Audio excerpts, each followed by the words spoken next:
доброе утро. Расскажите, Доброе. пожалуйста, про субботники, которые у нас стартовали в регионе.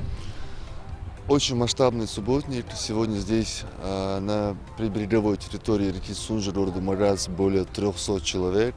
Это волонтеры экосистемы, это студенты ИНГУ, волонтеры Комитета по делам молодежи, Министерства природных ресурсов, ну и в целом, наверное, вся общественность региона, молодежная общественность.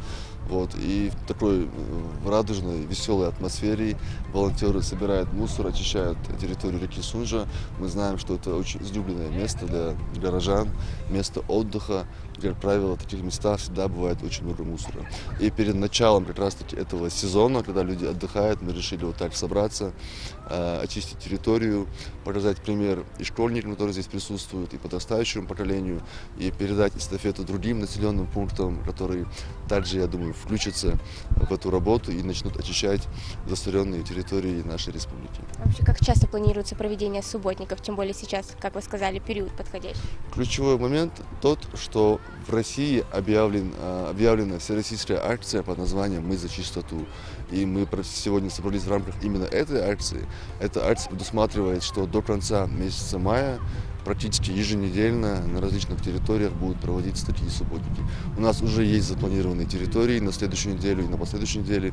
И также в таком же составе, включая и школьников, включая и студентов СПО, молодежные советы, волонтеров, мы будем собираться и постараться максимально больше, насколько это в принципе возможно, очистить территорию нашей республики. Если мы говорим про эко-волонтерство, да, у нас в республике, насколько развито это движение? Эко-волонтерство у нас, в принципе, если говорить в общих чертах, то оно неплохо развито. У нас есть активных, всегда участвующих в таких мероприятиях более 100 волонтеров. Ну, как правило, собирается всегда больше. Вот, это те, которые непосредственно у нас в команде, которые всегда отзываются на наши объявления о проведении того или иного мероприятия идеологического формата. И мы также в образовательных учреждениях проводим мероприятия по, скажем так, просветительству важности экологии для школьников. И мне кажется, я могу сказать, что у нас это направление масштабируется, развивается, и каждый начинает понимать, насколько важна экология, насколько сильно нужно ее защищать и оберегать. Ну, в завершение какой-нибудь совет. Совет. Совет. А можно пословицу? Совет вам да любовью. Ну, ладно, другой совет.